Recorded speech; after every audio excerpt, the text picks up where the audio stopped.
സത്യാത്മാക്കളുടെ ആത്മാവിനെ സൂക്ഷിക്കപ്പെടുന്ന ഇല്ലിയീൻ എന്ന മഹത്തായ സ്ഥാനത്ത് നിന്ന് ഇതിനെ നേരിട്ട് കാണുന്ന, ലൈവായി കാണുന്ന മനുഷ്യൻ യഹിയ ഖാൻ സാഹിബിന്റെ റൂഹാണ്. ആ റൂഹിന് നാശമില്ല. യഥാർത്ഥത്തിൽ ഖബറിൽ പോയതോടുകൂടി ഒരു മനുഷ്യന്റെ ശരീരമേ മാറിപ്പോകുന്നുള്ളൂ, റൂഹ് വീണ്ടും പവർ കൂടി ജീവിക്കുകയാണ്. യഥാർത്ഥത്തിൽ ഇത് കണ്ടുകൊണ്ട് നാം പരലോകത്തിരുന്ന് ഏറ്റവും കൂടുതൽ ആസ്വദിക്കാൻ കഴിയുന്ന, ഇന്ന് ഈ കുഗ്രാമത്തിൽ ഈ വളഞ്ഞു പുളഞ്ഞു നിൽക്കുന്ന ഗ്രാമവീഥികളുടെ ഇടയിൽ ഈ കരീരകൾ പോലും അനുരാഗത്തോടെ തസ്ബീഹ് ചെയ്യുന്ന ഈ രാത്രിയിൽ ഈ ദുനിയാവിൽ ഏറ്റവും വലിയ ഭാഗ്യവാൻ ആ മനുഷ്യനാണ് എന്ന കാര്യത്തിൽ രണ്ട് തർക്കത്തിന്റെ അഭിപ്രായമേ. യഥാർത്ഥത്തിൽ മഹാനാവേണ്ടത് ജീവിച്ചിരിക്കുമ്പോഴല്ല, മഹാനാവേണ്ടത് മരിച്ചു കഴിഞ്ഞിട്ട്. ജീവിച്ചിരിക്കുമ്പോൾ മഹാനാവാൻ ആർക്കും കഴിയും. തക്ബീർ വലിക്കാൻ കുറെ ആളുകളും പോസ്റ്റർ ഒട്ടിക്കാൻ കുറെ ആളുകളും കറാമത്ത് പറയാൻ കുറച്ച് സാറ്റലൈറ്റ് കറാമത്തുകളും ഉണ്ടെങ്കിൽ ലോകത്താർക്കും മഹാനാവാം. അവനവന്റെ ആണ്ട് നിറച്ച അവനവൻ തന്നെ നടത്തുന്ന ഒരു കാലത്താണ് നമ്മൾ ജീവിക്കുന്നത്. പക്ഷേ യഥാർത്ഥത്തിൽ മഹാനാകേണ്ടത് എപ്പോഴാണ്? മരുഭൂമിയിൽ നിന്ന് മാറിപ്പോയി മണ്ണിന്റെ അടിയിൽ മലർന്നു കിടക്കുമ്പോൾ മാനവന്റെ മനസ്സിൽ മൺചരാത് പോലെ മായാതെ മറയാതെ ഒരു മൺചരാത് പോലെ നിറഞ്ഞു നിൽക്കാൻ ഒരു മണ്ണിന്റെ അടിയിൽ ഒരു മനുഷ്യന്റെ സ്മരണയ്ക്ക് കഴിയുമെങ്കിൽ ആ മനുഷ്യനാണ് ലോകത്തിലെ മഹാൻ. മരിച്ചതിന് ശേഷം ഓർക്കാൻ കുറച്ച് ആളുകളെ, മണ്ണിന്റെ അടിയിൽ കിടക്കുമ്പോൾ തന്നെ കുറിച്ച് പറയാൻ മണ്ണിന്റെ മുകളിൽ കുറച്ച് ആളുകളെ ശേഷിപ്പിച്ചു പോകാൻ ഒരു ജന്മത്തിന് കഴിഞ്ഞാൽ ആ ജന്മമാണ് ലോകത്തെ ഏറ്റവും വലിയ മഹത്തുക്കളുടെ ജന്മം. അതിൽപ്പെട്ട ആളാണ് യഹിയ ഖാൻ സാഹിബ് എന്നതിന് യാതൊരുവിധ തർക്കവുമില്ല. കാരണം ഈ സദസ്സത്തിന്റെ സാക്ഷിയാണ്. അദ്ദേഹത്തെ കണ്ടു കൊതി തീരാത്ത അദ്ദേഹത്തെ കാണാത്ത മകനും, കണ്ടു കൊതി തീരാത്ത ഭാര്യക്കും, സ്നേഹിച്ചു കൊതി തീരാത്ത സഹോദരങ്ങൾക്കും മാതാപിതാക്കൾക്കും നാളെ സ്വർഗത്തിന്റെ സ്വർണ്ണക്കട്ടിലിൽ അദ്ദേഹത്തോടൊത്ത് ഒന്നിച്ചുകൂടാനുള്ള ഒരു അവസരമാണ് മണൽക്കാട്ടിന്റെ മരുഭൂമിയിൽ അവരുടെ വിയർപ്പിന്റെ ഒരു അധ്വാനം കൊണ്ട് അള്ളാഹുവിന്റെ ഖുർആൻ മനപ്പാടമാക്കുന്ന ഹാഫിളീങ്ങളെ സൃഷ്ടിക്കാൻ അവര് തീരുമാനിച്ചത് തന്നെ ലോകത്തും മഹത്തുക്കൾക്കും മാത്രം തീരുമാനിക്കാൻ കഴിയുന്ന ഒരു കാര്യമാണ്. യാതൊരുവിധ തർക്കവുമില്ല. ഈ സദസ് ഞാൻ വ്യാഴാഴ്ച പ്രസംഗത്തിന് പോകലേയില്ല. കനക കിരീടം തന്നാലും ശരി. ബഹുമാനായ എന്റെ സുഹൃത്ത് സഫീർ ഖാൻ മന്നാനി എന്നോട് പറയുമ്പോൾ ഞാൻ ഒരക്ഷരം പോലും മറുത്തു പറഞ്ഞിട്ടില്ല. വ്യാഴാഴ്ചയാണെങ്കിലും ഞാൻ വരാമെന്ന് പറയാം, അല്ലെ? ഒരക്ഷരം പോലും മറുത്ത് ഞാൻ പറഞ്ഞിട്ടില്ല. കാരണം അതൊരു താല്പര്യമാണ്. ഞാൻ ഏറ്റവും താല്പര്യത്തോടെ കൊണ്ടു നടക്കുന്ന ഒരു സ്ഥാപനവുമാണ്. അള്ളാഹു ഇതിനെ നിലനിർത്തി തരുമാറാകട്ടെ എന്ന ദുആയോടെ ഞാൻ ആഗ്രഹിക്കുകയാണ് ഈ സ്ഥാപനത്തെ അള്ളാഹു ലോകാവസാനം വരെ, ഖിയാമത്ത് നാൾ വരെ അള്ളാഹു നിലനിർത്തി കൊടുക്കുമാറാകട്ടെ. ഈ സ്ഥാപനത്തിന്റെ നിലനിൽപ്പിന്റെ ആധാരമായ അവരുടെ വരുമാന സ്ഥാപനത്തെ അള്ളാഹു എല്ലാവിധ കഷ്ടനഷ്ടങ്ങൾ അള്ളാഹു കാക്കുമാറാകട്ടെ. ഏറ്റവും നല്ല ലാഭം കൊടുത്ത് അള്ളാഹു അനുഗ്രഹിക്കുമാറാകട്ടെ.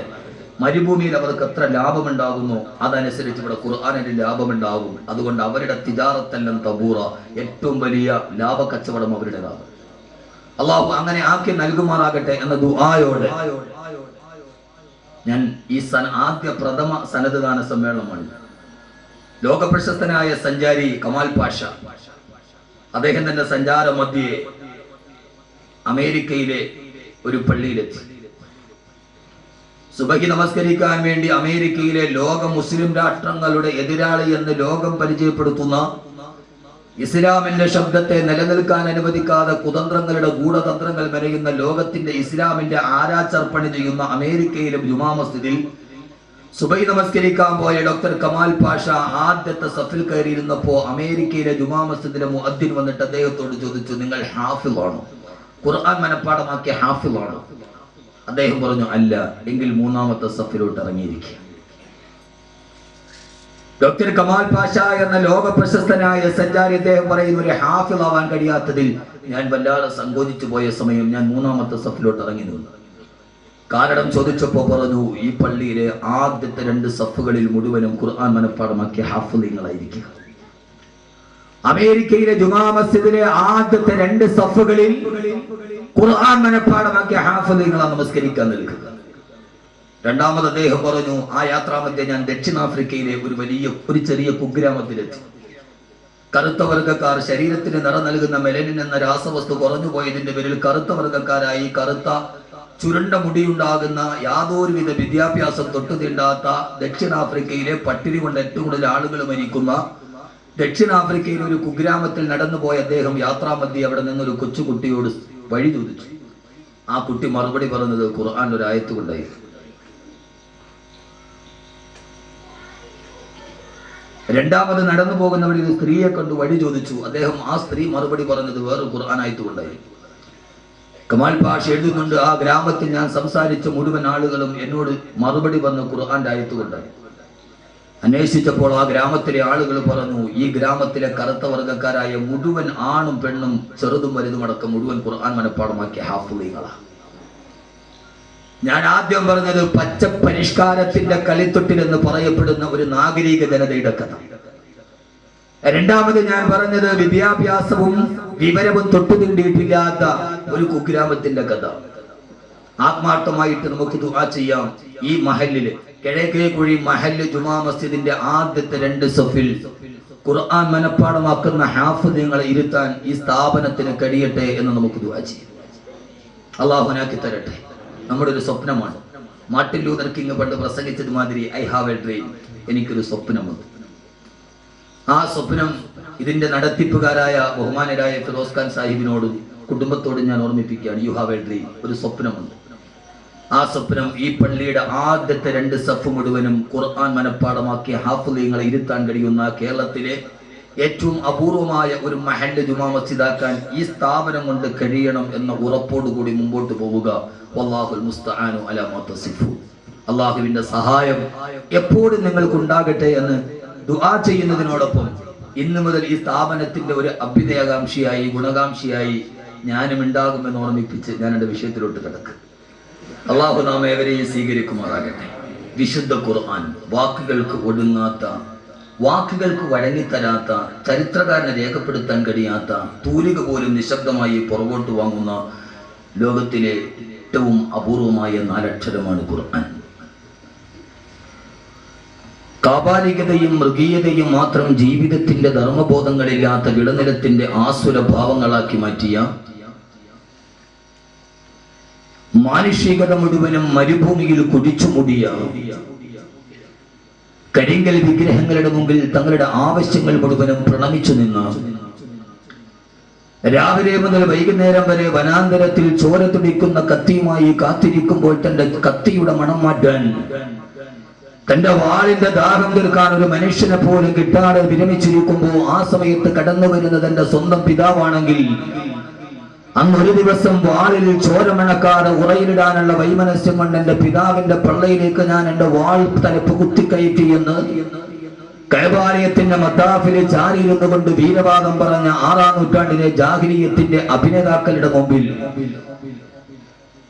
സ്വന്തം പെണ്ണിനോട് പോലും ക്രൂരതയോടെ പെരുമാറാൻ മാത്രം പഠിച്ച മനസ്സിൽ നിന്ന് മനുഷ്യത്വത്തിന്റെ മഹനീയമായ ഭാവങ്ങൾ മുഴുവനും വച്ചിപ്പോയ ഒരു ആസുര ജനതയുടെ നടുവിൽ ഇവരെ എങ്ങനെയാണ് സത്യത്തിന്റെ പ്രകാശം കൊടുക്കുന്നതെന്നറിയാൻ ആകുലനായി വ്യാകുലനായി സ്വന്തം നാടിന്റെ മറുഭാഗത്തുള്ള ഒരു ഗുഹയുടെ വന്യമായ ഇരുണ്ട നിശബ്ദതയിൽ ധ്യാനനിമഗ്നനായിരിക്കുന്ന ആ സമൂഹത്തിന്റെ പ്രതിനിധിയായ ഒരു 40 വയസ്സുകാരന്റെ മനസ്സിലെ ഖിന്നമായ ഭാവങ്ങൾക്ക് വിരാമം സൃഷ്ടിച്ചുകൊണ്ട് ആകാശലോകത്ത് നിന്ന് ആദ്യമായി വിണ്ണിൽ നിന്ന് മണ്ണിലേക്ക് പ്രപഞ്ച സിട്ടാവിന്റെ വഹിയുമായി കടന്നു വന്ന റൂഹുൽ അമീൻ മലക്ക് ജിബ്രീൽ അലൈഹിസ്സലാത്തു വസ്സലാം ആദ്യമായി കടന്നു വന്നുകൊണ്ട് ഇഖ്റാ ബിസ്മി റബ്ബിക്കല്ലദീ ഖലഖ എന്ന വായനയുടെ പുനർവായനയുടെ സത്യസാക്ഷ്യവുമായി ആ നൂറ്റാണ്ടിലേക്ക് നന്മയുടെ വെളിച്ചം കൊടുക്കാൻ വേണ്ടി കടന്നു വന്ന അല്ലാഹുവിന്റെ വിശുദ്ധമായ ഖുർആൻ.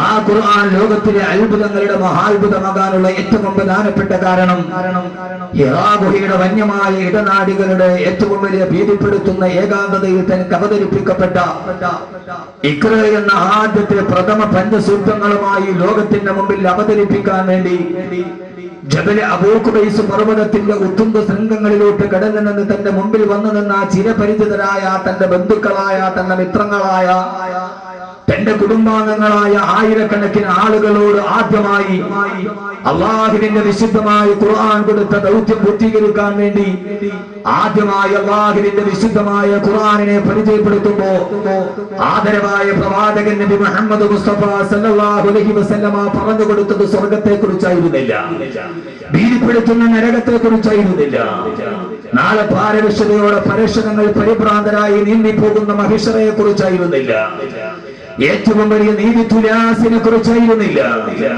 തന്റെ മുമ്പിലോട്ട് വന്ന ആളുകളോട് ആദ്യമായി മദ്യം പാപമാണെന്നല്ല പറഞ്ഞത്, പലിശ വർജിക്കണമെന്നല്ല പറഞ്ഞത്, ഈ പെണ്ണിനെ ജീവനോട് കുടിച്ചു മൂടണമെന്നല്ല പറഞ്ഞത്. 6-ാം നൂറ്റാണ്ടിലെ മനുഷ്യത്വം പറ്റിപ്പോയ മനുഷ്യരുടെ ഉള്ളിലേക്ക് ശ്ലീലമേതാണ് അശ്ലീലമേതെന്ന് തിരിച്ചറിയാൻ കഴിയാത്ത ജനതയോട് ആദ്യമായി പറഞ്ഞു കൊടുത്തത്, ഈ പറയുന്ന എല്ലാ സാമൂഹിക തിന്മകൾക്കും ഒരു അവസാനം ഉണ്ടാകണമെങ്കിൽ നിങ്ങളറിയണം, ഈ കാണുന്ന അഖില ലോക ബ്രഹ്മാണ്ഡ ഗടാകത്തെ മുഴുവനെ സൃഷ്ടിച്ചു പരിപാലിച്ചു പോകുന്ന ഈ ഭൂമിയെ സൃഷ്ടിച്ച, ഈ സൂര്യനെ സൃഷ്ടിച്ച, ഈ താരാപഥങ്ങളെ, ഈ നെബൂലകളെ, ഈ ഗാലക്സികളെ, ഈ മിൽക്കുകളെ, ഈ തരംതല്ലി നടക്കുന്ന തിരമാലകളെ, ആ തിരമാലകളുടെ ഉള്ളിലൂടെ തടിച്ചു നീന്തി പോകുന്ന മലൽ മത്സ്യങ്ങളെ, എല്ലാത്തിനെയും ഈ സസ്യലതാദികളെ, ഈ വൃക്ഷതരുലതാദികളെ മുഴുവനും പരിപാലിച്ച് സംഹരിച്ചു പോകുന്ന ഏകനായൊരു പടച്ചതമ്പുരാനുണ്ടെന്ന് എല്ലാം ഒരു ഒരൊറ്റ നിമിഷം കൊണ്ട് ഈ ലോകത്ത് സൃഷ്ടിക്കപ്പെട്ടതല്ല. ഈ പർവ്വതങ്ങളും ഈ ഗിരിശൃംഗങ്ങളും ഈ സൂര്യനും ഈ ചന്ദ്രനും നിങ്ങൾ കാണുന്ന ഗോചരവും അഗോചരവുമായ എല്ലാ സകലമായ വസ്തുക്കളും, ഈ മനുഷ്യനും ഈ മൃഗങ്ങളും ഈ നാൽക്കാലികളും ഏകകോശ ജീവിയായ അമീബയടക്കമുള്ള എല്ലാ സർവ്വതരാതരങ്ങളും, ആ തരാതരങ്ങളെല്ലാം ഒരൊറ്റ നിമിഷം കൊണ്ട് പെട്ടെന്ന് സൃഷ്ടിക്കപ്പെട്ടതല്ല. ഓമാ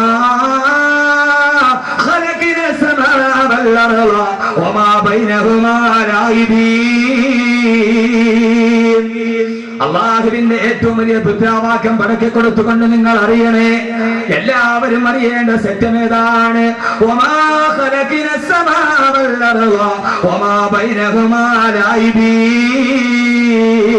ഈ ആകാശവും ഈ ഭൂമിയും ഈ ആകാശഭൂമികളുടെ ഇടയിലുള്ള സർവ്വധരാധരങ്ങളും അതിനെയൊന്നല്ല ഒരു കരിതമാശയായി സൃഷ്ടിക്കപ്പെട്ടതല്ല, അവരൊറ്റ ദിവസം കൊണ്ട് മുളച്ചു പൊന്തിയതല്ല. ഈ സൂര്യനൊരു മഹാവിസ്ഫോടന സിദ്ധാന്തത്തിലുണ്ടായതല്ല. ഈ സൂര്യൻ ആരും അറിയാതെ കിടക്കുതിച്ചതല്ല. ഈ ചന്ദ്രൻ രാത്രി പോയപ്പോ ആരും അറിയാതെ വന്നതല്ല. ഇതിന്റെ എല്ലാ പുറകിലൊരു സിട്ടാവുണ്ട്. ആ സിട്ടാവാണ്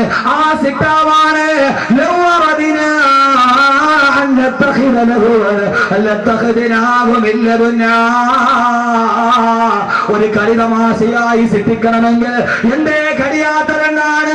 എല്ലാം ഞാനാണ് പടച്ചത്, എല്ലാം ഞാനാണ് നിയന്ത്രിക്കുന്നത്, എല്ലാം എന്റെ കീഴിലാണ്. ഞാൻ അറിയാതെ ഈ ലോകത്തൊന്നും സംഭവിക്കുകയില്ല.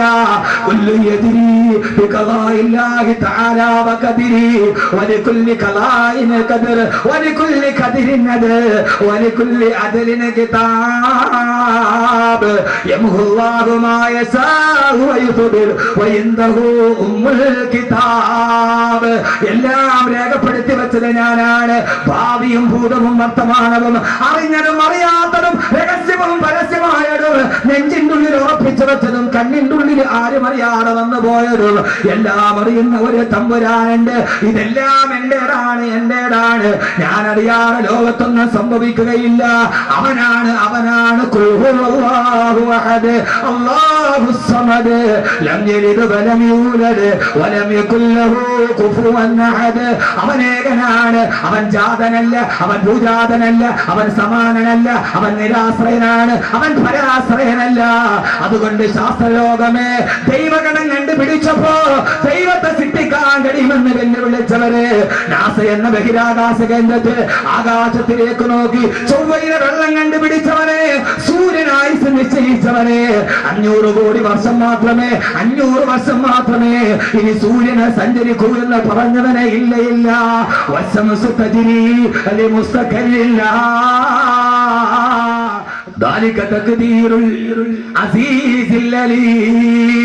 ഈ സൂര്യൻ സഞ്ചരിക്കുന്നുണ്ട്. അത് പടിഞ്ഞാറൻ ചക്രവാളത്തെ ലക്ഷ്യമാക്കി നീങ്ങുന്നുണ്ട്. അത് രാവിലെ അരുണോദയത്തിന്റെ പുണ്യപ്രഭാതമായി നാളെ ഉദിക്കുന്നുണ്ട്. ആർക്കും അതിന്റെ ആയുസ് നിശ്ചയിക്കാൻ കഴിയില്ലെന്ന് 14 നൂറ്റാണ്ടുകൾക്ക് മുമ്പേ ഈ അത്ഭുതങ്ങളുടെ മഹാത്ഭുതമായ ഖുർആൻ ആരോടാണ് പറയുന്നത്? അബൂബക്കറിനോട്, ഉത്തമത്തിനോട്, സൈമത്തിനോട് ഭ്രമണപഥത്തെ കുറിച്ച്.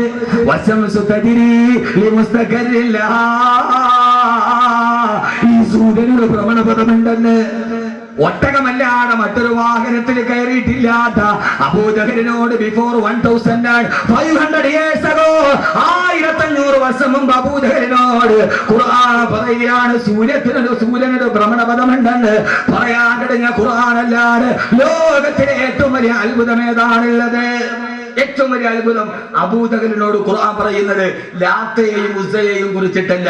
1500 വർഷങ്ങൾക്കപ്പുറം സ്ത്രീകൾ നന്നായിട്ട് കെട്ടിരിക്കണം. ആദ്യം ചിലപ്പോൾ ദഹിക്കണമെന്നില്ല, പക്ഷെ ഖുർആനെ പരിചയപ്പെടുത്തുക എന്നുള്ളത് എന്റെ മുമ്പിൽ ഒരു ദൗത്യമാണ്. കാരണം നമ്മൾ ഈ കയറി ഉണ്ടംപൊരി തിന്നുന്ന ലാഘവത്വത്തോടെ ഖുർആൻ എന്ന് പറയുന്ന ഈ കുട്ടികൾ 6666 ആയത്തുകൾ ഈ കൊച്ചു കുഞ്ഞുങ്ങളുടെ ഹാഫിദ് അതിൽ ഏറ്റവും പ്രായം കുറഞ്ഞ ആളാരാ? ഹാഫിദ് എത്ര വയസ്സ്? 12 വയസ്സ്. 12 വയസ്സുള്ള ഈ കുഞ്ഞിന്റെ ഹൃദയത്തിന്റെ ഉള്ളിൽ ലോകരഹസ്യങ്ങളുടെ ചുരുളുകൾ ഒതുക്കി വെക്കാൻ എത്ര വർഷം കൊണ്ട് ഹാഫിദായത്? 2.5 വർഷം കൊണ്ട് കഴിഞ്ഞെങ്കിൽ മോനെ വർക്കലയിൽ സാമാന്യ ബുദ്ധിയില്ലാത്തൊരു കൊച്ചുകുട്ടിയുടെ മന്ദബുദ്ധിയാണ് ആ കുട്ടി. ചന്ദ്രശേഖരൻ നായർ സ്റ്റേഡിയത്തിൽ വന്ന് 10,000 മുമ്പിൽ നന്നായി സംസാരിക്കാൻ അറിയാത്ത, അമ്മയെ ഉപ്പ എന്ന് വിളിക്കാൻ അറിയാത്ത ഒരു മന്ദബുദ്ധിയായ ബുദ്ധിമാന്യം സംഭവിച്ച 7 വയസ്സുകാരന്റെ ഹൃദയത്തിന്റെ ഉള്ളിൽ ഈ ഖുർആൻ അതിന്റെ ഉള്ളിൽ ഭംഗിയായി സൂക്ഷിക്കപ്പെടുന്നുവെങ്കിൽ ഈ ഖുർആൻ അത്ഭുതങ്ങളുടെ മഹാത്ഭുതമാണ്. ഭഗവത്ഗീത മുഴുവനെ കാണാതെ പഠിച്ചൊരു ഹൈന്ദവ പുരോഹിതൻ ചരിത്രത്തിലില്ല. ബൈബിൾ മുഴുവനെ കാണാതെ പഠിച്ച ഒരു ക്രൈസ്തവ പുരോഹിതൻ ചരിത്രത്തിലില്ല. പോപ്പിന് പോലും, വത്തിക്കാനിലെ പോപ്പിന് പോലും ബൈബിളിന്റെ പഴയ നിയമവും പുതിയ നിയമവും പൂർണ്ണമായിട്ട് അറിയില്ല. ഇവിടുത്തെ 12 വയസ്സുകാരന് ഖുർആൻ മുഴുവനും കാണാതെ അറിയാം. ഖുർആൻ ഒരു അമാനുഷികമാണ്. എന്തുകൊണ്ട്? എന്നാൽ ഞാൻ പറഞ്ഞല്ലോ, ഖുർആൻ അബൂജഹലിനോടാണ് പറയുന്നത്. അബൂജഹലെ, അന്ന് ഒട്ടകമല്ലാതെ വേറൊരു വാഹനത്തിന് അവർ കയറിയിട്ടില്ല. ആയത്തിറങ്ങി വശംസ് തജ്രീരി മുസ്തഖരില്ല. ഈ സൂര്യനൊരു ഭ്രമണപഥമുണ്ട്. അബൂജഹലിന് ഭ്രമണപഥം പോയിട്ട് ഭ്രമണം തന്നെ നഷ്ടപ്പെട്ടു പോയ ആളാണ് അബൂജഹൽ. എന്നാ നിങ്ങളൊരു കാര്യം ചിന്തിച്ചോ, എന്നാ ഈ ഖുർആൻ ശാസ്ത്രം പറയാൻ വേണ്ടി വന്ന ഗ്രന്ഥവുമല്ല. സഹോദരിമാര് നന്നായിട്ട് കേൾക്കണം. ദേടനയുടെ സീരിയൽ മാതിരി പെട്ടെന്ന് നിങ്ങളുടെ കരച്ചിൽ വരില്ല. പച്ചപ്പൊട്ടികൾ ഇങ്ങോട്ട് നോക്കുക. അപ്പൊ നന്നായിട്ട് ഖുർആൻ എന്ന് ഈ കേട്ടത് എന്നെ കേട്ട് ഖുർആൻ ഒന്ന് അറിഞ്ഞിട്ട് ഇന്ന് ഇവിടെ വെച്ച് നമ്മളൊരു ഖുർആൻ പ്രേമിയായി മാറണം. ഞാൻ അതാ പറയുക. യഥാർത്ഥത്തിൽ ഖുർആനോ യഥാർത്ഥത്തിൽ ഖുർആനോ ശാസ്ത്രം പറയാൻ വേണ്ടി വന്നൊരു ഗ്രന്ഥമല്ലതാണ്. ഖുർആനിലെ 6666 ആയത്തുകളിൽ 1000-ൽ പരം വരുന്ന ആയത്തുകൾ ശാസ്ത്രവുമായി ബന്ധപ്പെട്ടതാണ്. Astronomy, geography, biology, physics, chemistry എല്ലാം ഖുർആനിലുണ്ട്. 1000-ലധികം ആളുകൾ ശറഇന്റെ ഫിഖ്ഹിന്റെ നിയമം പറഞ്ഞതിനേക്കാൾ ഖുർആൻ ശാസ്ത്രത്തിന്റെ രഹസ്യമാണ് പറഞ്ഞത്. എന്നാൽ ഖുർആന്റെ ലക്ഷ്യം ശാസ്ത്രം പറയൽ. ഇത് എന്തിട്ട് മനുഷ്യന്മാരായത്. അള്ളാഹു തൗഫീക്ക് നൽകട്ടെ. 2 മണിക്കൂർ കൊണ്ട് ഖുർആനിനെ ഞാനൊന്ന് പരിചയപ്പെടുത്തുക.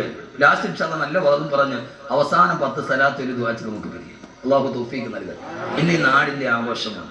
ഇന്ന് മലക്കുകൾ ആകാശത്ത് നിന്ന് ഭൂമിയിലേക്ക് നോക്കി അത്ഭുതത്തോടെ അള്ളാഹുവിനോട് ചോദിക്കും, അള്ളാഹുവേ, ഇവരാണോ രക്തച്ചൊരിച്ചിലുണ്ടാക്കുമെന്ന് ഞങ്ങൾ പ്രതിഷേധം രേഖപ്പെടുത്തിയ അടിമകളെന്ന് വാനലോകത്തിന്റെ 10,000-കണക്കിന് മലക്കുകൾ ഭൂമിയെ നോക്കിയിട്ട് അഭിമാനത്തോടെ പുഞ്ചിരിക്കുന്ന രാത്രിയാണിത്.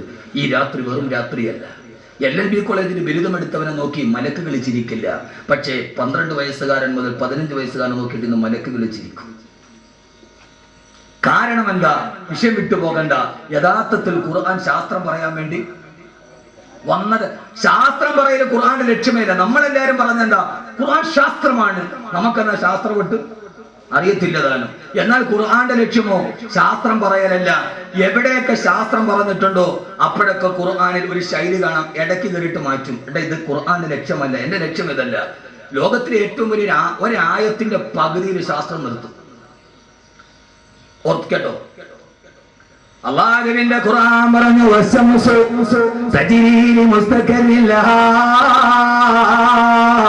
ഈ സൂര്യനതിന്റെ ഭ്രമണപഥത്തിലൂടെ സഞ്ചരിക്കുകയാണ്. പകുതി ആയത്തിന് നിർത്തിക്കളഞ്ഞ് ഇനിയില്ല. ഒരു ശാസ്ത്രം പറയാൻ പകുതി ആയത്ത് എന്നിട്ട് ഇടയ്ക്ക് കയറിയിട്ട് പറഞ്ഞ് നീ ചിന്തിക്കണ്ട, അത് ഈ പ്രകൃതിയുടെ സൗന്ദര്യമാണെന്ന്.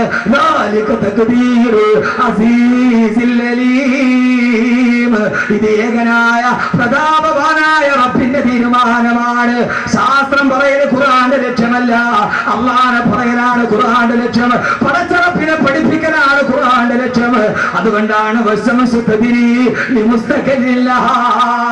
അതോടെ നിർത്തി. ഇനിയില്ല. ശാസ്ത്രം അവിടെ വെച്ച് അവസാനിക്കുകയാണ്. ഒന്ന് ഖുർആൻ ഒരു നോക്ക്, എവിടെ നോക്കിയാലും ഇത് തന്നെയാണ്.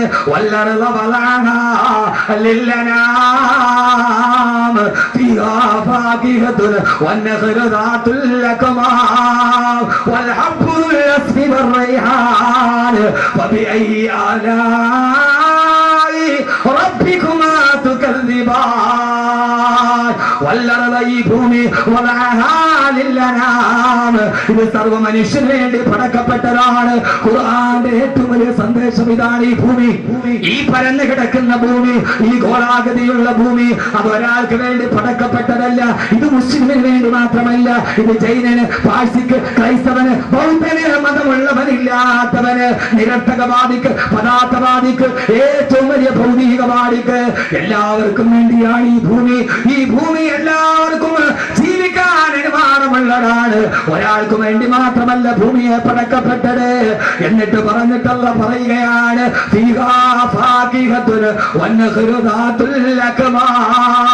പറയുന്നത് ദുനിയാവിനെ കുറിച്ചാണ്.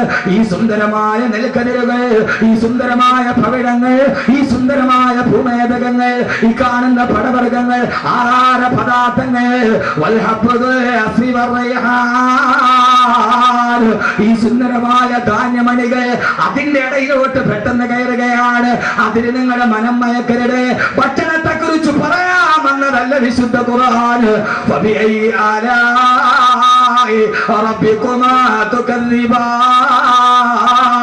പടച്ചറപ്പിന്റെ ഏതനുഗ്രഹങ്ങളെയാണ് നിങ്ങൾ വിസ്മരിക്കുന്നത്? എല്ലാം പറഞ്ഞിട്ടിടയിൽ കയറുകയാണ്. ശാസ്ത്രം പറയല് ലക്ഷ്യമല്ല, അള്ളാഹനെ പറയലാണ് ലക്ഷ്യം.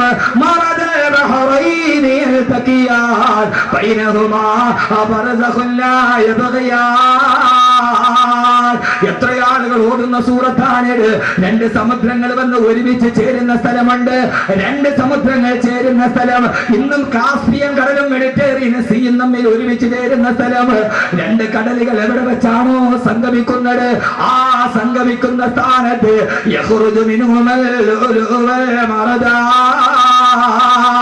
അള്ള പറയുകയാണ്, ഈ 12 വയസ്സുകാരൻ കാണാതെ പഠിച്ചത് ഖത്തമോതുന്ന ഖുർആൻ മാത്രമല്ല, അവന്റെ മനസ്സിന്റെ ഉള്ളിൽ ഇരിക്കുന്നത് ഇതാണ്. രണ്ട് കടലുകൾ ഒരുമിച്ച് ചേർത്തവൻ. രണ്ട് കടലുകൾ എവിടെയാണോ ഒരുമിച്ച് ചേർന്നത് അവിടെ നിങ്ങൾ മുങ്ങി നോക്കുക. അവിടെയാണ്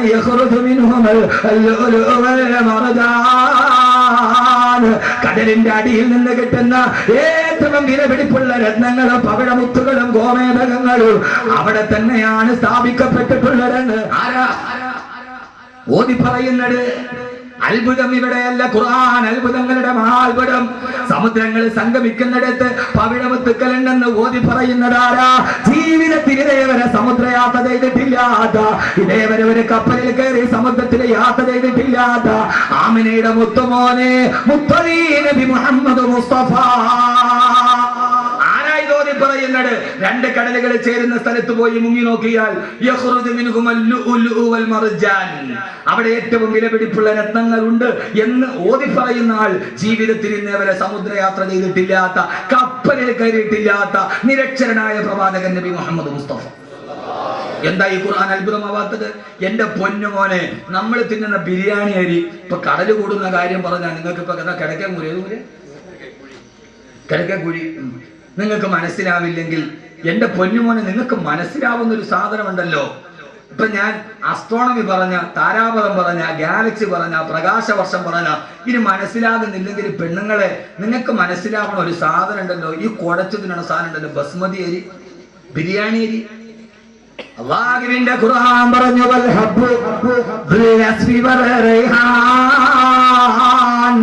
നല്ല സുഗന്ധമുള്ള സുന്ദരമായ ധാന്യപതുക്കൾ നിങ്ങൾക്ക് ഞാൻ ഭക്ഷണമായി തന്നില്ലയോ? ബസ്മതി അരിയെ കുറിച്ചിട്ടാണ് ഈ പറയുന്നത്. മസാല ഇടാതെ വേവിച്ചാൽ തന്നെ സ്വതവേ മണമുള്ള നല്ല മണമുള്ള ധാന്യപദാർത്ഥങ്ങളെ നിങ്ങൾക്ക് തന്നത് ഞാനല്ലയോ എന്ന് വിശുദ്ധ ഖുർആൻ. വൽഹബ്ബു സൂറത്തുൽ റഹ്മാൻ അറിയാത്ത ആരായി കൂട്ടത്തിലുള്ളത്? നീ ഓതുന്നത് ഇതാണ് ഞാൻ പറഞ്ഞത്. ഖുർആനിൽ നിന്ന് പരിചയപ്പെടുന്നു. വൽഹബ്ബു ദുൽ അസ്ഫി വറൈഹാൻ. ബസ്മതി അരി വെറുതെ മസാല ഇടാതെ വേവിച്ചാൽ തന്നെ അതിനൊരു മണമുണ്ട്. വൽഹബ്ബു ദുൽ അസ്ഫി വറൈഹാൻ. ഖുർആൻ എന്ന് പറഞ്ഞാൽ മൂല്യാക്കുട്ടത്തിന് മയ്യത്തിന്റെ ചുവട്ടിലിരുന്ന് ഓതിയിട്ട് കൈമടക്ക് മേടിക്കാനുള്ളതാണ് എന്ന് ലോകത്ത് പറഞ്ഞു നടക്കുന്നവരോട് യഥാർത്ഥത്തിൽ ഖുർആൻ അതല്ല. അതുകൊണ്ടാണ് നിങ്ങൾ യഥാർത്ഥത്തിൽ ഈ ഖുർആൻ എന്ന് മാറിപ്പോയത്. എന്തുകൊണ്ട്? ലോകത്ത് 2 വിദ്യാഭ്യാസ ധാരകളുണ്ട്. ഞാൻ പറഞ്ഞ മനസ്സിലാവണുണ്ടോ? അതോ അത് തന്നെ പറയണോ? പഴയ കഥ പറയണോ? മോനെ 2 വിദ്യാഭ്യാസ ധാരകളുണ്ട്. ഇപ്പൊ യഹിയാക്കൻ സാഹിബ് മരിച്ചപ്പോ അള്ളാഹു അദ്ദേഹത്തിന്റെ ഖബർ വിശാലമാക്കി കൊടുക്കട്ടെ. ഈ ആയത്തിന്റെ വെളിച്ചം ആ മണ്ണിനടിയിൽ അള്ളാഹു നൽകി അനുഗ്രഹിക്കട്ടെ. ഇവർക്ക് വേണമെങ്കിൽ അദ്ദേഹത്തിന്റെ പേരിൽ ഒരു ഇംഗ്ലീഷ് മീഡിയം സ്കൂളും തുടങ്ങാം. കഴിയില്ലേ? പക്ഷേ അവരാദ്യം തിരഞ്ഞെടുത്തത് ഏതാണ്? ഖുർആൻ പഠിപ്പിക്കുന്ന ഒരു സ്ഥാപനമാണ്. ലോകത്ത് 2 വിദ്യാഭ്യാസ ധാരകളുണ്ട്. അതാണ് എന്റെ പ്രിയപ്പെട്ട സഹോദരിമാരെ നമ്മളെ ഖുർആനിൽ നിന്ന് മാറ്റി. നമ്മുടെ ആഗ്രഹം എന്താ? എന്റെ മോൻ UK പോയി പഠിക്കണം, MBBS എടുത്തിട്ട് വരണം. പിന്നെ ഞാൻ ആരായി? UK പഠിക്കാൻ എന്റെ മോൻ പോയാൽ പിന്നെ അവൻ ദുനിയാവിലെ രാജാവായി. അതുകൊണ്ട് തന്നെ നിങ്ങൾ നെടുമങ്ങാട് മുതൽ തിരുവനന്തപുരം ഈ അടുത്ത് പനവൂരടക്കമുള്ള മുഴുവൻ ടൗണിൽ നിങ്ങൾ നോക്കിക്കോ. ഏത് ഇലക്ട്രിക് പോസ്റ്റിലും 2 പരസ്യമാണ് ഇന്ന് കേരളത്തിൽ കൂടുതൽ. ഏത് ഇലക്ട്രിക് പോസ്റ്റ് നോക്കിയാലും 2 പരസ്യമില്ലാത്ത ഒരു ഇലക്ട്രിക് പോസ്റ്റ് നെടുമങ്ങാട് ടൗണിലോ പനവൂരോ കാണാൻ പറ്റില്ല. അത് ഒന്ന് UK പഠിക്കാൻ അവസരം, അതില്ലാത്തൊരു പോസ്റ്റ് നിങ്ങൾ കാണിച്ച UK സർവ്വടെ ചെയ്ത പോസ്റ്റ്. കാരണം എല്ലാവരും ഇപ്പോഴത്തെ ആഗ്രഹം മോൻ UK അവൻ UKG തന്നെ അവന് മാർക്ക് കിട്ടിയിട്ടുണ്ടാവില്ല. പക്ഷെ അവൻ UK പോകണം. 2 പരസ്യം, ഒന്ന് UK പഠിക്കാൻ അവസരം. പിന്നെ കേരളത്തിൽ ഇപ്പോ ഏറ്റവും കൂടുതലുള്ള മറ്റൊരു പരസ്യം മൂലക്കുരു ഓപ്പറേഷൻ ഇല്ലാതെ സുഖപ്പെടുത്തും. നിങ്ങൾ ചിരിക്കുന്നുണ്ട്. നിങ്ങളൊന്ന് ചിന്തിച്ചു നോക്കി. യഥാർത്ഥത്തിൽ ഞാൻ പറഞ്ഞത് സത്യമല്ലേ? അതില്ലാത്തൊരു പോസ്റ്റുകൾ കാണിച്ചു. യഥാർത്ഥത്തിൽ എന്തുകൊണ്ട് 2 വിദ്യാഭ്യാസം ഇന്ന് ലോകത്തുണ്ട്. ഒന്ന് യൂറോപ്യൻ വിദ്യാഭ്യാസം, മറ്റൊന്ന് ഒന്ന് യൂറോപ്പിന്റെ വിദ്യാഭ്യാസം, മറ്റൊന്ന് ഖുർആന്റെ വിദ്യാഭ്യാസം. എന്റെ പ്രിയപ്പെട്ട സഹോദരിമാരെ, സഹോദരങ്ങളെ, മാതാപിതാക്കൾ, നമ്മൾ ഏതിന് പ്രാമുഖ്യം നൽകുന്നു? നമ്മൾ പ്രാമുഖ്യം നൽകുന്ന യൂറോപ്പിന്റെ വിദ്യാഭ്യാസത്തിനാണ്. യൂറോപ്പിന്റെ വിദ്യാഭ്യാസവും ഖുർആന്റെ വിദ്യാഭ്യാസവും തമ്മിലുള്ള ഏറ്റവും പ്രകടമായ വ്യത്യാസം, യൂറോപ്പ് അള്ളാനെ മറപ്പിച്ചു കളയും. യൂറോപ്പ് അള്ളാനെ, അവിടെ ദൈവമോ നീതിയോ ധർമ്മമോ യൂറോപ്പിന് പ്രശ്നമല്ല. ഒരു പ്രശസ്തനായ എഴുത്തുകാരനുണ്ട്, രാമു കരിയാട്ട്. നടന്നൂടെ? രാമു കരിയാട്ട് നടന്നൂടെ? അവിടെ ചായക്കടത്തിന് രാമു ഇല്ല. രാമു കരിയാട്ട് ചെമ്മീന്റെ സംവിധായകനാണ്. ചെമ്മീൻ എന്ന സിനിമയുടെ സംവിധായകനാണ്. ഞാൻ സിനിമയിൽ പറയുന്നത് നിങ്ങൾ ഉദ്ദേശിക്കുന്ന പോലെ എന്റെ വായനയുടെ ലോകം വിശാലമാണ്. ഞാൻ ഒന്നി മാത്രം ഒതുങ്ങിക്കൂടാൻ ആഗ്രഹിക്കുന്ന ഒരാളല്ല. എന്റെ വായനയുടെ ലോകം നിങ്ങൾ ഉദ്ദേശിക്കുന്നതിനപ്പുറം വിശാലമാണ്. രാമു കരിയാട്ട് ചെമ്മീന്റെ സംവിധായകനാണ്. അതിനേക്കാൾ വലുത് ഈ കേരളത്തിലെ ഏറ്റവും മനോഹരമായ എഴുത്തുകാരനാണ്. അദ്ദേഹം ലണ്ടനിൽ സായിപ്പിന്റെ അതിഥിയായിട്ട് പോയി. യൂറോപ്പിനെ മനസ്സിൽ കയറുന്ന പെണ്ണുങ്ങളൊന്ന് പഠിച്ചോളി, രക്ഷകർത്താക്കളും. ലണ്ടനിൽ പോയി സായിപ്പിന്റെ അതിഥിയായിട്ട് താമസിച്ചു. ആ സമയത്ത് നല്ല കുളിരുള്ള രാത്രി മദാമയും സായിപ്പും കൂടി തീ കത്തിച്ചു, കുളിര് മാറാൻ. തീ കാഞ്ഞുകൊണ്ടിരുന്നപ്പോ മദാമ സായിപ്പിനോട് പറഞ്ഞു, സായിപ്പേ എനിക്ക് വല്ലാതെ തണുക്കുന്നു, എന്നെ ഒന്ന് ചേർത്ത് പിടിക്കാൻ പറഞ്ഞു, തണുപ്പ് പറഞ്ഞു. അപ്പൊ സായിപ്പ് പറഞ്ഞു മദാമയോട്, എനിക്കിപ്പോ നിന്നെ ചേർത്ത് പിടിക്കാനുള്ള മൂടില്ല, മൂടുണ്ടെങ്കിൽ നീ ഒന്ന് ചേർത്ത് പിടിക്കാൻ. ഇതാണ് യൂറോപ്പ്. ഭാര്യ ഭർത്താവിനോട് പറഞ്ഞു എനിക്ക് തണുക്കുന്നു, എന്നെ ഒന്ന് ചേർത്ത് പിടിക്കാൻ. അപ്പൊ ഭർത്താവ് പറയും ഇപ്പൊ എനിക്ക് മൂടില്ല, അടുത്തൊരു അയൽവക്കക്കാരനോട് പറ്റുമെങ്കിൽ നീ ഒന്ന് ചേർത്ത് പിടിക്കാൻ. ഇതാണ് യൂറോപ്പ്. ഇതാണ് യൂറോപ്പ്. നിങ്ങൾ ചെറുപ്പക്കാരെ, നിങ്ങളുടെ മനസ്സിൽ ഇത് നന്നായിട്ട് വേരൂടിയിട്ടുണ്ട്.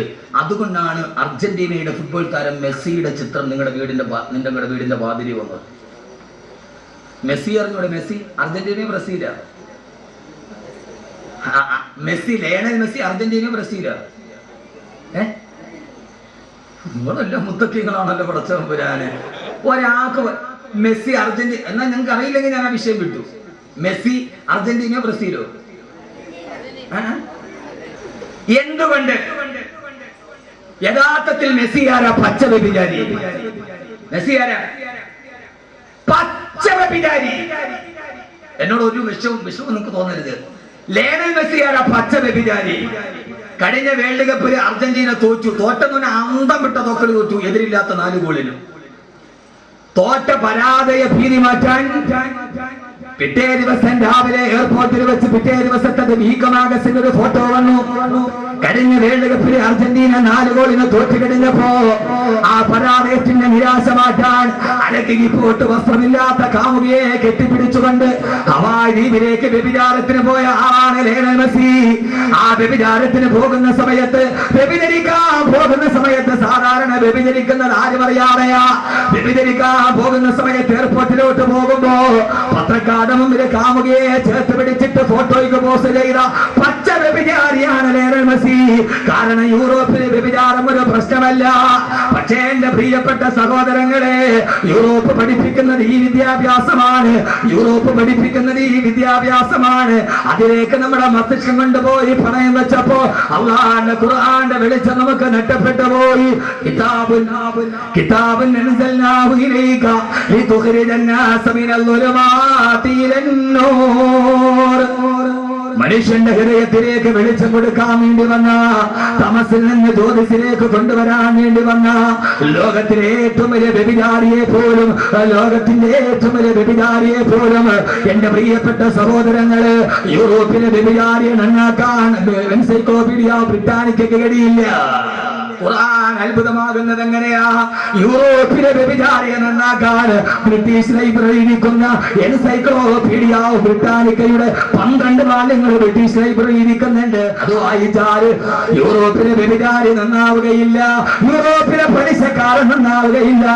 പക്ഷേ ലോകചരിത്രത്തിലെ ഏറ്റവും വലിയ വ്യഭിചാരിയെ അവന്റെ ഹൃദയത്തിന്റെ ഉള്ളിലേക്ക് ഇറക്കി ചെന്നിട്ട് അവനെ ലോകത്തിന്റെ ഏറ്റവും നല്ല മനുഷ്യനാക്കി മാറ്റാൻ ലോകത്തിന് കഴിഞ്ഞ ഒരു മാനവിക ദർശനത്തിന്റെ മഹാത്ഭുതമുണ്ടെങ്കിൽ മഹാത്ഭുതം ഏതെന്നറിയോ?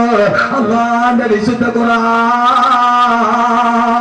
എന്റെ പ്രിയപ്പെട്ട ചെറുപ്പക്കാരാ, എന്റെ പ്രിയപ്പെട്ട ചെറുപ്പക്കാരാ, ആദരവായ പ്രവാചകൻ നബി മുഹമ്മദ് മുസ്തഫ, പോരാ ഹബീബായ നബി മുഹമ്മദ് മുസ്തഫ, താജ്ദാരെ മദീന നബി മുഹമ്മദ് മുസ്തഫ, ये कहती कि करे करे आकर हलीमा मेरा घर में खैरुल वरा गया है. ये कहती कि करे करे आकर हलीमा मेरा घर में खैरुल वरा गया है. മദീനയിൽ ഒരു നേരത്തെ ഭക്ഷണത്തിന് വകയില്ലാതെ ഏതെങ്കിലും ഒരു കുട്ടിയെ മഴയൂട്ടാൻ കിട്ടിയാൽ തന്റെ മക്കൾക്ക് ഭക്ഷണം കൊടുക്കാമെന്ന മോഹത്തോടെ വന്ന മക്കയിലേക്ക് വന്ന ഹലീമത്ത് സഅദിയ എന്ന പട്ടിണി പാവത്തിന്റെ വീട്ടിലേക്ക് ഏത് പിഞ്ഞു പൈതലിന്റെ തളിരിളം കാലുകളാണോ ചവിട്ടപ്പെട്ടത്, ആ സമയത്ത് ഏത് വീട്ടിലാണോ പാല് പറ്റിപ്പോയ ആടിന്റെ അകട്ടിന് പോലും പാല് നിറകടിച്ചത്, സാന്നിധ്യം കൊണ്ട് ബറക്കത്തിന്റെ നാമമേ, ആനന്ദത്തിന്റെ ദുർഗമേ, ആദർശത്തിന്റെ മുത്തേ, കരളിന്റെ രാജാവേ നബിയുനാ റസൂലുള്ളാഹ് സല്ലല്ലാഹു അലൈഹി വസല്ലമ. സദസ്സ് തീരുന്നത് വരെ സലാത്തിന് കുറവുണ്ടാകരുത്. എന്റെ പ്രിയപ്പെട്ട സഹോദരങ്ങളെ, അല്ലാഹുവിന്റെ റസൂൽ മക്കം ഫത്ഹ് കഴിഞ്ഞിട്ട് മക്കം വന്ന് പിടിച്ചടക്കുകയാണ്. മക്കം പിടിച്ചടങ്ങിയിട്ട് 10 ദിവസത്തോളം നബി സല്ലല്ലാഹു അലൈഹി വസല്ലമ മക്കയിൽ താമസിക്കുമ്പോ പാതിരാ സമയത്ത് തവാഫ് ചെയ്യാൻ കഅബയിലേക്ക് പോയി. ആ സമയത്ത് പ്രവാചകനോട് കലിപൂണ്ടു നിന്ന അല്ലാഹുവിന്റെ റസൂലിനെ കൊല്ലാൻ വ്രതമെടുത്തിരുന്ന ഫുലാല എന്ന മനുഷ്യനുണ്ടായിരുന്നു. അയാൾക്ക് നബിയെ കൊല്ലാൻ കഴിഞ്ഞില്ല. ഇനി എങ്ങനെയാ കൊല്ലുക? മുഹമ്മദ് മക്കയിലെ രാജാവാണ്. 10,000-കണക്കിന് അനുയായികൾ ഊരിപ്പിടിച്ച വാളുമായി മുഹമ്മദിന് കാവലാണ് സല്ലല്ലാഹു അലൈഹി വസല്ലം. പാതിരാ സമയത്ത് അല്ലാഹുവിന്റെ റസൂൽ കഅബാലയത്തിന്റെ മത്താഫിലെ തവാഫ് ചെയ്യുകയാ. ആ സമയത്ത് ഫുലാല ഊരിപ്പിടിച്ച മൂർച്ചയുള്ള വായുമായി കഅബാലയത്തിന്റെ ഭിത്തിയുടെ പുറകിൽ കാത്തിരിക്കുകയാ. കഅബാലയത്തിന്റെ ഭിത്തിയുടെ പുറകിൽ ഒളിച്ചിരിക്കുമ്പോ അല്ലാഹുവിന്റെ റസൂൽ കടന്നു വന്നു കഅബാലയത്തിന്റെ മത്താഫിൽ വന്ന് 1ാമത്തെ തവാഫ് ചെയ്യുകയാ. ബഹുമാനപ്പെട്ട റസൂലുള്ളാഹി കഅബാലയത്തിന്റെ മൂന്നാമത്തെ തവാഫ് ചെയ്ത് ഫുദാലെ നബി തങ്ങളെ കാണുന്നില്ല. തന്റെ പ്രിയപ്പെട്ട ഹബീബായ റസൂലുള്ളാഹിക്ക് വേണ്ടി സഹാബത്ത് വരാമെന്ന് പറഞ്ഞിട്ട് സമ്മതിച്ചിട്ടില്ല. ഏകനായി തവാഫ് ചെയ്യുമ്പോ അല്ലാഹുവിന്റെ റസൂൽ ഫുദാലയുടെ തൊട്ട് മുമ്പിലെത്തുമ്പോ ആരും അറിയാതെ മാർജാര പാദ പതന ശബ്ദം കേൾപ്പിക്കാതെ ഫുദാല തന്റെ വാളിൽ വലിച്ചൂരി അല്ലാഹുവിന്റെ റസൂലിനെ പുറകിൽ നിന്ന് വെട്ടാൻ ഹബീബായ നബിയുടെ നേരെ ചാടേണ്ട താമസം. ഹബീബായ നബി നാടെ മുഖത്തോട്ട് നോക്കുമ്പോ ഫുദാല കിടുങ്ങി മറച്ചു പോയി. കൈ പൊന്തുന്നില്ല, കൈ തളരുകയാണ്, വാളനങ്ങുന്നില്ല. അല്ലാഹുവിന്റെ റസൂലിന്റെ മുഖത്തിന്റെ പ്രകാശം കാണുമ്പോ സബീഹുക ബദറൈനി ബല്ലന്തനവറോ വവജൂക മിമ്മായ വവജൂക മിൻ നൂർ മലാഹതി അസറോ. ലോക ചരിത്രത്തിലെ ഏറ്റവും വലിയ ധവളപ്രകാശം കൊണ്ട് വിസ്മയിപ്പിച്ച അല്ലാഹുവിന്റെ റസൂലിന്റെ മുഖത്തിന്റെ ഒളി കാണുമ്പോ ഫുദാല ഞെട്ടിത്തെരിച്ചു പോയി. ഹബീബായ നബി രണ്ടാമത്തെ തവാഫ് പൂർത്തിയാക്കുകയാ. തന്റെ മുമ്പിൽ എത്തിയപ്പോ ഫുദാല രണ്ടാമത് ഊരിപ്പിടിച്ച വാളുമായി ഇറങ്ങേണ്ട താമസം. അല്ലാഹുവിന്റെ റസൂലിന്റെ ആ നാട്ടിന്റെ വെളിവ് കാണുമ്പോ ഫുദാല ഞെട്ടിത്തെരിക്കുന്നു. വാളിരിക്കുന്ന കൈവിറക്കുകയാണ്. മൂന്നാമത്തെ തവാഫ് തീർന്നു, നാലാമത്തെ തവാഫ് തീർന്നു, 5, 6, 7ാമത്തെ തവാഫാണ്. ഇവിടെ വെച്ച് കൊല്ലാൻ കഴിഞ്ഞില്ലെങ്കിൽ ഇനി മുഹമ്മദിനെ കൊല്ലാൻ എനിക്ക് കഴിയില്ല. 7ാമത്തെ തവാഫ് പൂർത്തിയാക്കുകയാണ്. തവാഫ് പൂർത്തിയായി. ഹബീബായ നബി സല്ലല്ലാഹു അലൈഹി വസല്ലമ 7ാമത്തെ തവാഫ് ചെയ്തിട്ട് അല്ലാഹുവിന്റെ റസൂൽ അവിടെ ഇരുന്ന് ഖുർആൻ ഓതുകയാണ്. വതൂരി വകിതാബിൻ മസ്തൂർ ഫീ റഖിൻ മൻശൂർ. ഖുർആൻ ഓതേണ്ട താമസം ഖുർആൻ മനസ്സ് മുഴുവനും പിടിച്ചു നിർത്തി വർദ്ധിത വീര്യത്തോടെ തന്റെ മനസ്സിനെ മുഴുവനും പിടിച്ചു നിർത്തിയിട്ട് ഖുർആൻ ഹബീബായ നബിയുടെ മുമ്പിലേക്ക് ചാടേണ്ട താമസം. അല്ലാഹുവിന്റെ റസൂലിന്റെ ഖുർആൻ ഓതൽ കേട്ടപ്പോ ഖുർആൻ പേടിച്ചു മറച്ചുപോയി. ഖുർആനിന്റെ കയ്യിൽ നിന്ന് വാൾ താഴേക്ക് വീണു. ഹബീബായ നബി തിരിഞ്ഞു നോക്കുമ്പോ താഴെ കിടക്കുന്ന വാളിന്റെ മുമ്പിൽ പിറക്കുകയാണ് ഖുർആൻ. ഖുർആനക്ക് മനസ്സിലായി താൻ പിടിക്കപ്പെട്ടു. മുഹമ്മദിന്റെ അനുയായികളെ തന്നെ തുണ്ടമായി വെട്ടിക്കളയും. മക്കയുടെ രാഷ്ട്രപതിയാണ് കൊല്ലാൻ വന്നത്. രാഷ്ട്രപിതാവിനെ വധിക്കാൻ വന്നവന് മുഹമ്മദിന്റെ ഉമർ തന്നെ വെറുതെ വെക്കുമോ ഖുർആൻ കിടന്ന് വിറക്കാൻ തുടങ്ങി. ഖുർആനയുടെ നാവ് പറ്റിപ്പോയി. അല്ലാഹുവിന്റെ റസൂൽ പറഞ്ഞു ഖുർആന അറഫ്തുക, നിന്നെ ഞാൻ കണ്ടിരുന്നു ഖുർആന. ഒന്നാമത്തെ തവാഫിന് മതാഫിന് വരുമ്പോ എന്നെ കൊല്ലാൻ വേണ്ടി എന്റെ പള്ളിയിൽ കത്തിമുട്ടി ഇറക്കാൻ കാത്തു നിൽക്കുന്ന നിന്നെ ഖുർആന ഞാൻ കണ്ടു ഖുർആന. നീ ഇവിടെ നിൽക്കുന്നുണ്ടെന്ന് എനിക്കറിയാം ഖുർആന. പക്ഷേ ഖുർആന ആരും നിന്നെ കണ്ടിട്ടില്ല. ഓടി രക്ഷപ്പെട്ടോ ഖുർആന. ലോകത്തിന്റെ വിട്ടുവീഴ്ചയുടെ ഉദാരതയുടെ സാധ്യതയുടെ സഹാനുഭൂതിയുടെ ഉദാരതയുടെ സ്നേഹത്തിന്റെ വാത്സല്യത്തിന്റെ പകരം വെക്കാനില്ലാത്ത പര്യായ പദമേ അല്ലാഹുവിന്റെ റസൂൽ പറഞ്ഞു ഖുർആന ഉമർ നിന്നെ കണ്ടിട്ടില്ല, ഖാലിദ് കണ്ടിട്ടില്ല. ഓടി രക്ഷപ്പെട്ടോ ഖുർആന. നിന്നെ ഞാൻ മാത്രമേ കണ്ടിട്ടുള്ളൂ, ഞാൻ മാത്രമേ കണ്ടിട്ടുള്ളൂ. എന്റെ പ്രിയപ്പെട്ട സഹോദരങ്ങളെ, അത് കേൾക്കേണ്ട താമസം, അത് കേൾക്കേണ്ട താമസം.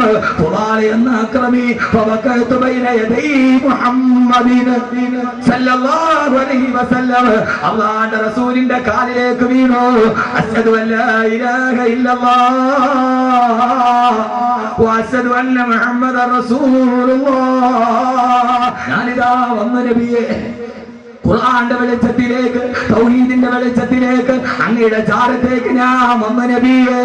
അല്ലാഹുവിന്റെ റസൂലിന്റെ മുമ്പിൽ കിടന്നിട്ട് തന്റെ തല കൊണ്ടുപോയി മണ്ണിലിട്ടിട്ട് ഖുർആനെ പൊട്ടിക്കരയാൻ തുടങ്ങി.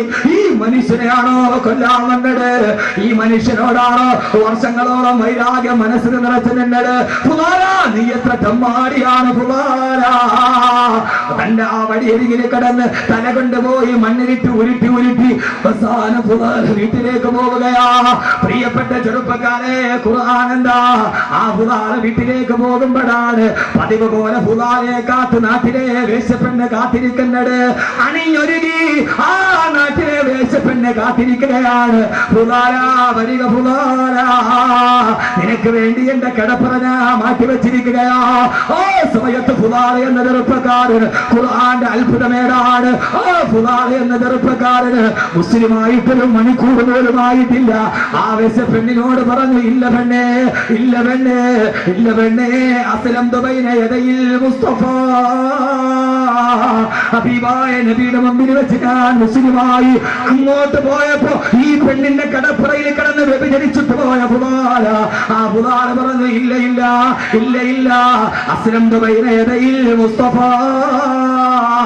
ഞാൻ ഹബീബായ നബിയുടെ മുമ്പിൽ മുസ്ലിമായി 1 മണിക്കൂർ പോലും ആയിട്ടില്ല മുസ്ലിമായിട്ട്.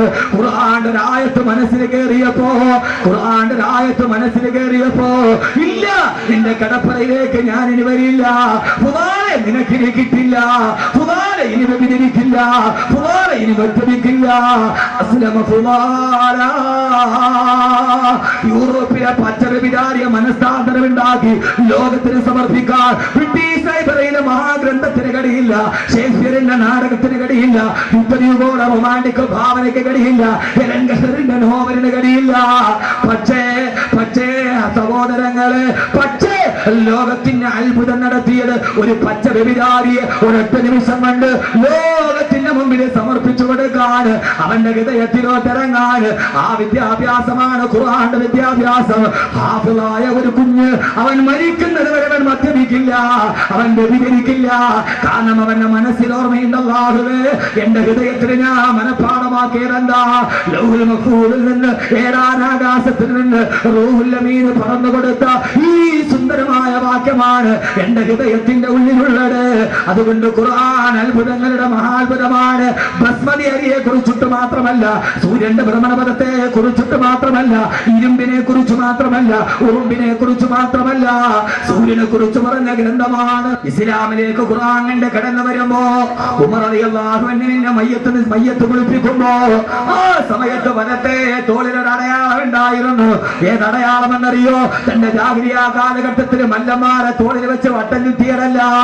ആ മനുഷ്യനെ കുളിപ്പിക്കുമ്പോൾ, ഉമർ റളിയല്ലാഹു അൻഹുവിന്റെ മയ്യത്ത് കുളിപ്പിക്കുമ്പോ വലത്തെ ചുമലിൽ ഒരു അടയാളം ഉണ്ടായിരുന്നു.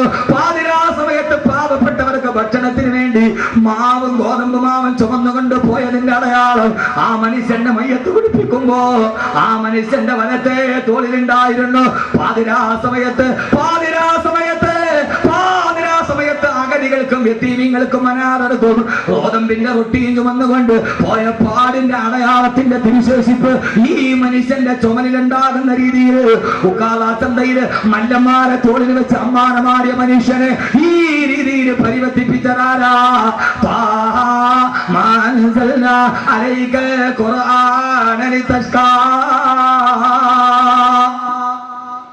ആയത്ത് കേറി അത്ഭുതമായി. പിന്നെ ലോകത്തിൽ അത്ഭുതം സൃഷ്ടിക്കപ്പെട്ടു. അങ്ങനെ ഒരു പരിവർത്തിത സമൂഹത്തിന്റെ, ഒരു പരിവർത്തനത്തിന്റെ പുറകിൽ പ്രവർത്തിക്കുന്ന പ്രേരക ചാലക ശക്തിയായി വർത്തിക്കാൻ ഖുർആൻ എന്ന് നാം പഠിപ്പിക്കുന്ന നമ്മുടെ ഈ ഖുർആന് കഴിയേണ്ടതുണ്ട്. അല്ലാഹുവിനാക്കി തരട്ടെ. ലോകത്തിലെ ഏറ്റവും വലിയ തമ്മാടികൾ പേടിച്ച് കരഞ്ഞു പോയത് ഖുർആന്റെ ആയത്തിറങ്ങിയപ്പോൾ ഞാൻ പറഞ്ഞത് അല്ലാഹു മനസ്സിലാക്കാൻ തൗഫീഖ് നൽകട്ടെ. അല്ലാഹുവിന്റെ വിശുദ്ധ ഖുർആൻ, ഞാൻ ആയത്ത് മുഴുവനും പറയാം. ഖുർആൻ ഇതിനെ കുറിച്ച് മാത്രമല്ല, ലോക ചരിത്രത്തിലെ ഏറ്റവും വലിയ വിസ്മയത്തിന്റെ വിപ്ലവം സൃഷ്ടിക്കാൻ അല്ലാഹുവിന്റെ ഖുർആനിന്. ജുബൈർ ഇബ്നു മുത്തീം ക്രൈസ്തവ പാതിരിയാണ്. ക്രൈസ്തവ പാതിരിയാണ്. അയാൾ മക്കയിലോട്ട് വന്നപ്പോ കൈബാലയത്തിന്റെ മത്താഫിൽ നിന്നിട്ട് അബൂജഹൽ പറഞ്ഞു, ജുബൈർ ഇബ്നു മുത്തീമേ, കൈബാലയത്തിന്റെ മത്താഫിലൂടെ പോകരുത്, അവിടെ ഇരുന്ന് മുഹമ്മദ് ഖുർആൻ ഓതുന്നുണ്ട്, അത് കേട്ടാൽ പിടച്ചു പോകും. ജുബൈർ ഇബ്നു മുത്തീമേ, ജുബൈർ ഇബ്നു മുത്തീം പഞ്ഞിയെടുത്തിട്ട് തന്റെ ചെവിയിലേക്ക് വെച്ചിട്ട് തന്റെ വിരലുകള് ചെവിയിലോട്ട് കുത്തിക്കയറ്റി ഖുർആൻ ഓതുന്നത് കേട്ടാലേ പിടച്ചു പോവുകയുള്ളൂ. ജുബൈർ ഇബ്നു മുത്തീം എന്ന ക്രൈസ്തവ തന്റെ വിരൽ ചെവിയിൽ കുത്തിക്കയറ്റിയിട്ട് കൈബാലയത്തിന്റെ മത്താഫിലൂടെ പോകുമ്പോഴാണ് കൈബാലയത്തിന്റെ മത്താഫിൽ ഖുർആൻ ഓതുന്നത്. വത്തൂരി കിതാബിൻ മസ്തൂർ ഫീ റഖിൻ മൻശൂർ വൽ ബൈത്തുൽ മഅമൂർ. ആ ക്രൈസ്തവ പാതിയുടെ വിരൽ താനെ അയഞ്ഞു. അയാളുടെ ഉള്ളിലോട്ട് ഖുർആൻ കയറി. ഫവക്കഅതു ബൈന യദയിൽ മുസ്തഫ. അബൂജഹൽ നോക്കി നിൽക്കുമ്പോ ഒരൊറ്റ ആയത്ത് കേട്ടപ്പോ അല്ലാഹുവിന്റെ റസൂലിന്റെ കാൽക്കലേക്ക് വീണു ജുബൈർ ഇബ്നു മുത്തീം. എത്ര മഹാത്ഭുതങ്ങൾ, എത്ര മഹാത്ഭുതങ്ങൾ. എത്തോപ്യയിലേക്ക് ഹിജ്റ പോവുകയാണ്. അലി റളിയല്ലാഹു തആല അൻഹു ബഹുമാനപ്പെട്ട ജഅഫർ ഇബ്നു അബീ താലിബിന്റെ മുമ്പിൽ നജാഷിയുടെ മുമ്പിൽ വന്നിട്ട് അബൂ സുഫിയാൻ പറഞ്ഞില്ല, മുഅ്മിനീങ്ങളെ, ഈ മുഹമ്മദും കൂട്ടരും നമ്മുടെ വിഗ്രഹങ്ങളെ തള്ളി പറയുന്നവരാണ്, മതപ്രമാണങ്ങളെ തള്ളി പറയുന്നവരാണ്. ഇവരെ നിന്ന് നാട് കടത്തണമെന്ന് നജാഷിയോട് പറഞ്ഞപ്പോ നജാഷി ചോദിച്ചില്ല ജഅഫർ ഇബ്നു അബീ താലിബിനോട്, നിങ്ങളുടെ മുഹമ്മദ് എന്താ പറയുന്നത്? ഞങ്ങളുടെ റസൂലുള്ളാഹി ഖുർആൻ ഞങ്ങൾക്ക് ഓതി തരാറുണ്ട്. നജാഷി എന്ന ക്രൈസ്തവ പാതിരി ചോദിച്ചു, എന്നാൽ ആ ഖുർആനിൽ നിന്ന് അല്പം നിങ്ങളൊന്ന് പാരായണം ചെയ്യുമോ? നജാഷി എന്ന ക്രൈസ്തവ രാജാവിന്റെ രാജസദസ്സിൽ 10,000-കണക്കിന് ക്രൈസ്തവ പണ്ഡിതന്മാരുടെ മുമ്പ് ജഅഫർ ഇബ്നു അബീ താലിബ് ഓതാൻ തുടങ്ങി. ബിസ്മില്ലാഹിർ റഹ്മാനിർ റഹീം.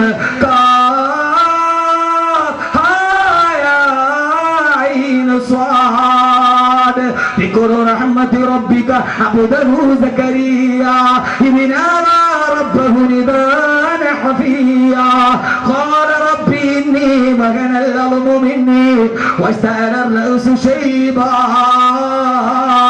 നജാസി എന്ന ക്രൈസ്തവ പാതിരി കണ്ണിലൂടെ കണ്ണുനീര് തടം തല്ലിയാ തുടങ്ങി. ചാടി എഴുന്നേറ്റ് ഇത് കേട്ട ക്രൈസ്തവ പണ്ഡിതന്മാര് പൊട്ടിക്കരഞ്ഞു പോയി.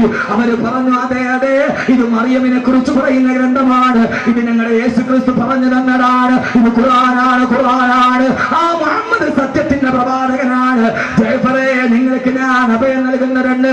ക്രൈസ്തവ പുരോഹിതന്റെ ക്രൈസ്തവ രാജാവിന്റെ കരിങ്കല്ലിന്റെ ഇടഭിത്തിയിലേക്ക് തുളച്ചിറങ്ങി അല്ലാഹുവിന്റെ വിശുദ്ധ ഖുർആൻ. പെങ്ങളെ, 7 മുതൽ 9 വരെ ലോകത്തുള്ള സർവാഭാസങ്ങളും ജീവിതത്തിന്റെ മുഖമുദ്രയാക്കി മാറ്റിയ 1 കോടി രൂപ കിട്ടിയാൽ അരക്കയിൽ പോട്ട് വസ്ത്രം മാറ്റാൻ തയ്യാറെടുക്കുന്ന ഈ സമുദായത്തിന്റെ പ്രിയപ്പെട്ട പെങ്ങളെ, ഒരു കാലഘട്ടത്തിന് മഗ്‌രിബിന്റെ ബാങ്ക് കേട്ടാൽ ആ സമയത്ത് നമ്മുടെ വീടുകളിൽ ഉണ്ടാകുമായിരുന്നു അല്ലാഹുവിന്റെ വിശുദ്ധ ഖുർആൻ. കൂടുന്നു പൊട്ട ഇടം വരം 2, ഓരോരോ സാഹത്തിൽ മാറ്റങ്ങളുണ്ട്.